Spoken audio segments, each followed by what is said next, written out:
Radiating from the heart of America and stretching from coast to coast and border to border, welcome to On Radio, the wireless industry's weekly download coming straight from the builders and newsmakers of everything wireless. Your host is Jim Tracy, and this is On Radio. Hey, wireless world, welcome back. This is week 2 with Justin Miller, our favorite DC traveling, vacation loving, foot in the ground kind of dirt guy, and we are so thrilled that you are back. Justin Miller, welcome back to On Radio. Thanks, Jim. Really appreciate it. Good to see you, bro. Well, you know, one of the things that our folks would find interesting is you think that we went out there and we just like sat in a room and had people come in. It's not. We literally ran from that. So the Capitol is in the middle, and then the House is on. It's like on Northwest, block and a half away. Northeast, all their office buildings, and then the opposite direction, the Senate is a block and a half away, and it invariably gets scheduled that you have to. And it's 80 degrees, and you got a suit on, and you got to go from the House. You got to run over through the Capitol, do the Senate, and then you got, I'm late for my next one. So you got to run all the way across again and stuff like that. But in a day, I mean, we saw people in Congress. I mean, if you just look at the two of us, we saw probably 10 or more different states. Well, yeah, between the two of us, I think it's probably more than that because I had a couple other meetings as well. But, you know, the amount of influence that we're trying to help provide. I say influence. I want to reframe it.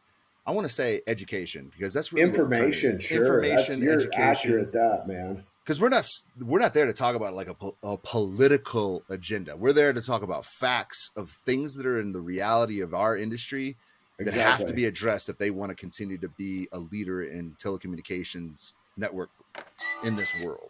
So, but I will say that the hopscotch of going from meeting room to meeting room, and then there's like a little bit of the like, okay, what floor is it? If you go down in the basement and you take a tunnel and you can pop up in one area and you're like, oh man, this is not right. This is totally wrong.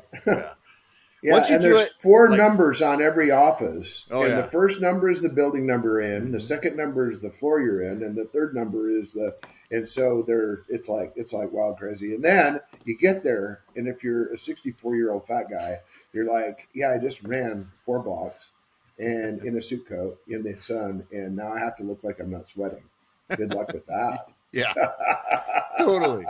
And like my silly butt decided to wear like a 3-piece suit because I wear what we call the Sin Saver. It's that vest that, you know, keeps everything tucked in. And you look good, man. Oh yeah, you looked good. I don't know about that. But I wear that daggum thing, and it's extra hot. And I'm not a little dude, so like running around freaking the hill is it can be exhausting.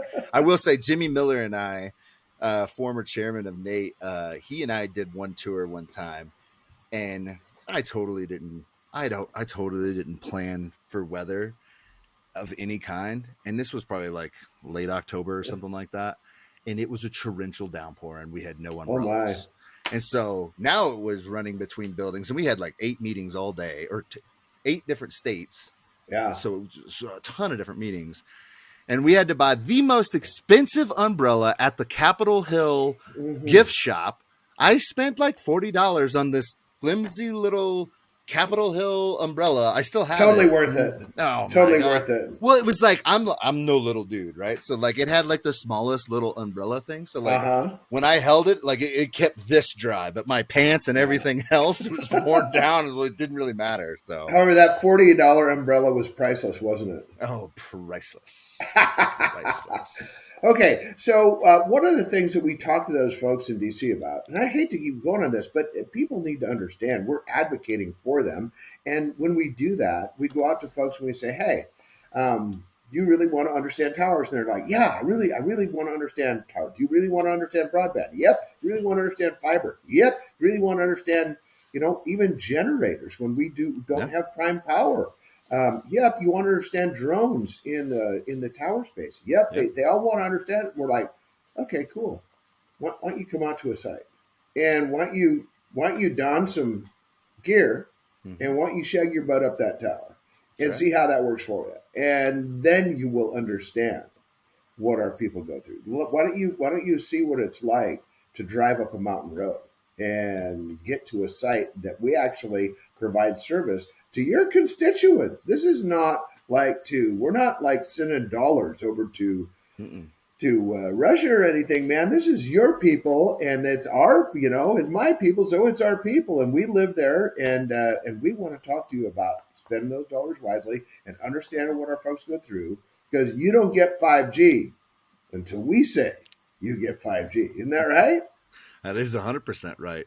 And it's Yeah, funny that you bring up the climbing experience and how influential and how impactful that is. I got the opportunity to take up the chairman of the FCC, Ajit Pai, back in his era. I can't remember what yeah. year that was. You Out in started the whole thing, man. yeah, that was the first one, I believe, Yeah. and it was out in Grand Junction, and Uh-huh. Ajit showed up in his loafers and slacks and did not know what to expect. And we rigged him up, and he told me when we were at the top of the tower, he's like, you know, I'm definitely afraid of heights, right? And I was like, well, it's a little late Join for the that. club. You're here. You're here. But you know what? He said some things that day that were really impactful. And he's like, man, this is such a unique experience to understand what's going on up here. And, you know, when you're down on the ground, you're looking up at the tower and you go, well, that's a tall tower. Or that's unique. Yeah. When he was up there and he looked down, and we were on the edge of a bluff in Grand Junction. So it not Yeah. only was 130 feet in the air, we were an additional probably 250 feet on top of that because of the bluff itself. And Nice. so he got a Give really it a little good vertigo, man. Just throw yeah, a that little in. vertigo. But and so, like, I mean, I think that every opportunity that we have to continue to bring our senators and congressmen and women out to a job site and give them that experience, I think we got to step on the gas and try to get that experience as fast as possible, because the speed of wireless and how fast things are happening, we need intelligent votes on these bills in a way that does not slow progress. And so we Yeah. have to continue to champion these items and make the best run at it. You know, information guidance is key. So And it's pretty awesome because you and I, along with the Nate staff and some of the folks at the NWSA, we're all working yeah, in unison together to try for and sure. make this happen. And it happens in their own backyard because they don't have to actually climb. Just having them put on fall restraint gear Yeah, and that's go, wow, this is heavy. You yeah, climbing this? And we're like, yeah, yeah. yeah, Should we throw some bolts in the bag just to teach you what it really feels like? Or, I mean, if you that's right. actually add tools to it, it changes the whole thing. You're So, 100% right. yeah. So, the other place, the mark that we're making is in social media. And Mm, I was convinced, and this is way, way back in the day, I was convinced that the folks at Nate ought to have a Facebook page. And I remember no, this. It took about 3 years of no votes to get that through. But I was convinced, and I remain convinced, that the way that we spread our message is not through conventional means. And now, through our video team and through our social media team and through our marketing efforts at the show and things like that, we're actually changing the face or changing the look of what it feels like to be a climber. So I want you to tell folks who haven't been able to experience it yet. We rolled out something cool at the show at Nate, and mhm, then we continued it at the Connect X show. yep. But how was it received? Tell us about our social media, our video efforts, our stuff like that that's going on, and you see their perception from our guys. You Yeah. see the perception from the customers. You see the perception from the industry at large. Talk to us, man. What does it look like from your chair? Yeah, it's a very unique thing that we get to have access to in so many ways, because we're responsible for creating the conduit of how social media has evolved. And so, like, in retrospect, to look at, we're using social media to influence, guide, educate, expose our world, because again, everybody that's listening usually has a little bit of a concept that they know what we're doing. The rest of the Yeah, world still does not. And yeah, they still have, they just pick up their phone and they go, it works.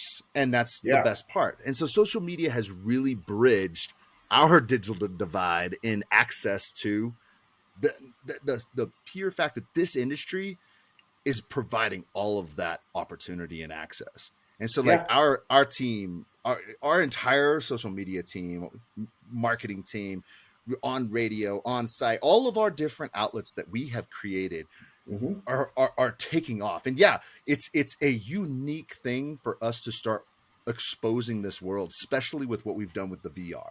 So like a lot of people that maybe not VR, have had you're a chance. using initials now, and acronyms always like spin my brain up. So help me with virtual, that. I'm an old dude. Virtual reality. Virtual reality. So it's like what? The virtual reality. It's like I can see it but can't believe it, or what? Tell me about what you're talking about. You know, because we're telling a story, and for sure. And I want our folks to know that we're trying to tell it so that old people and young people alike can understand it. I'm gonna explain it in two ways. I'm gonna explain it like I would explain it to my 5-year-old, and I'm gonna explain it like I explain it to my dad. Okay, we're gonna hit both. Okay, I work for the 5-year-old. Okay, so the way I look at VR is we're gonna put a headset on. That headset is going to create an atmosphere with our focal point in our eye, and it's going to wrap the context of our visual perspective around the lens, and it's going to create an atmosphere in our brains and in our eyes that we're actually there. And it's going to feel as if when I'm climbing, I have the experience of when I look this way or I look this way or I look up, I'm actually there. And this is an extremely impactful. I mean, there's so many things that virtual reality is continuing to evolve, and things are still coming down the pipe. And for those of you who don't know, we're creating training that helps simulate this so that you, as an individual who's out there looking for a job, you can have an experience through VR to understand, is this something that I want to pursue? Those kinds of things you might not have a true perspective on yet, but we at Ontivity are truly trying to turn up the dial in evolution of training, evolution of social media, evolution of how to expose human beings to this amazing art of industry building and communication. Awesome. Space. So was that for the 5-year-old? Or was that for your dad? Because when you hit visual perspective, the 5-year-old in me just like spun up. I totally like started on the 5-year-old track and then like reverted to dad. So okay, so I'm gonna do the 5-year-old translation. Okay. You get to put a thing on your head and you climb a tower and it's real. Except you get everything but the wind. You get the noise, you get the sights, everything you look at. You feel like you're up on a tower. And now the big question is, why would we do something like that? To tell a story. What story did we tell, Justin? You know what? In my opinion, some of the locations that we shot and some of the film that we were putting, we're telling the story of our men and women that get to build this every day and the awesome office experience that they get. And that's the wins, right? Those are such big wins. I mean, do we have to go to, downtown Houston and build something on a skyscraper that's like not really a skyscraper, that's hot and it's sticky and it's not that fun? Yeah. But we also get to go to places that are absolutely gorgeous and beautiful, and we get to build infrastructure. The places that we shot, we went to La Push, Washington, and we overlooked the little islands. We went to Sedona, Arizona, and that was just like, wow. Epic. And then we went and looked over the St. Louis Arch with a Mississippi River going side to side, and the St. Louis Arch over like you're looking across the river at. And the final one was your favorite, the Grand Tetons, where the sunrise was coming up over the Grand Tetons, which was pretty stinking incredible. Yeah. So we're telling a story of what it feels like to climb, and then you say we're rolling that into training too. Yeah, absolutely. How do you do that? We are trying to bridge a gap between, how can we give an experience to a candidate that's never worked at heights, so where they understand and they can understand selection of PPE, they can understand pathways, they can understand anchor coordination. There's several things that we're trying to help bridge in communication so that phone works. Can help. Phone works. So that we can bridge that gap, right? And let me explain it a little bit different. When you put on the headset, and you're in a climbing experience telling a story, we're going to add some controllers. And then you're going to make some choices, and we're going to gauge. There you go. We're going to gauge your ability to make choices, and that's something that we're helping evolve our training program with. So choices with fall protection, choices with climbing paths, choices with identifying hazards. There's multitudes of different things that we're going to develop, but all of those efforts are to stimulate better workforce development, to stimulate better talent development. All of those things are in the same line. So if you make a mistake in virtual reality, what happens? We get to hit reset.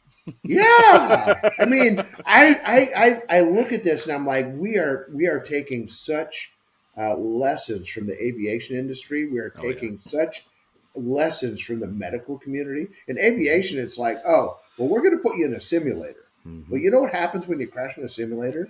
You get really embarrassed, but that's about it. And in the medical community, they go, okay, watch one and then do one and then teach one and those kind of selections. But in the middle, there's training, and that training is like, okay, we're going to put you in a laparoscopic surgery condition, and we want you to do a virtual surgery. Mm-hmm. Well, if you're doing virtual surgery and the patient dies, it's not a big deal. That's right. There's huge consequences, and these industries that we're learning from, there's huge consequences. Like when we choose poorly at elevation, right? Mm-hmm. That's right. It's elevations. It's, we're thinking way outside the box. It's RF, electricity, RF, civil trenches, trench boxes, like all of those things can have components where human beings need to make choices. What's the better choice here without major catastrophic consequences? These are the kinds of things. I mean, we've already demoed a different, like an excavator that you can operate from VR with controls and everything, just to be able to operate pieces of equipment, a bobcat, a forklift, all of these things, just to adapt learning styles, right? We understand that there's an old way, a new way. We're trying to make sure that we do it the right way. And it doesn't mean that you have to do it the old way or the new way. For sure. You need to do it with good, solid, I understand everybody learns different. So we're going to create an atmosphere that we teach things in a multitude of different angles so that every learner has the ability to improve and we can create a better workforce.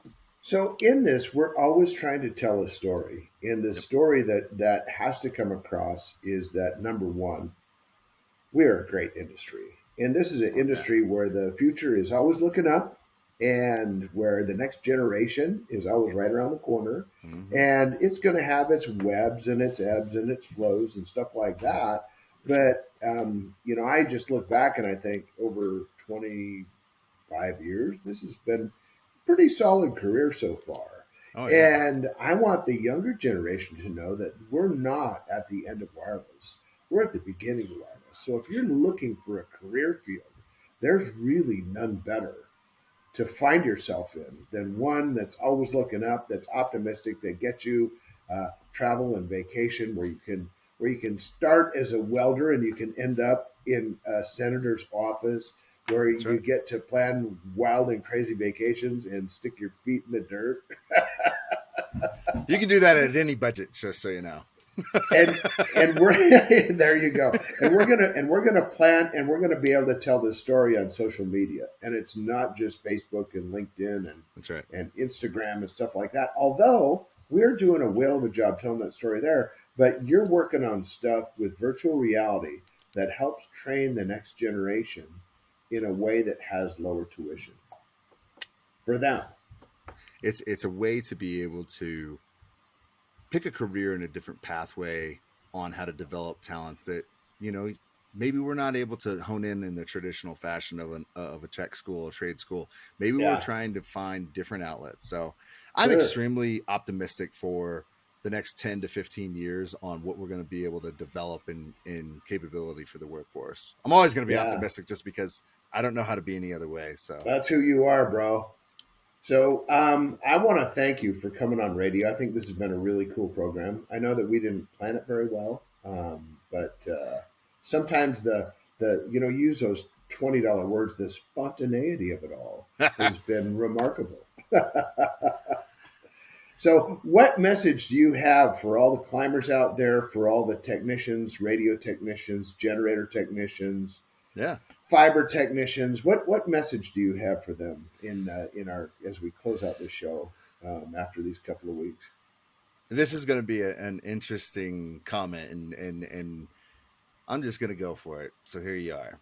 Go. Happiness is a choice.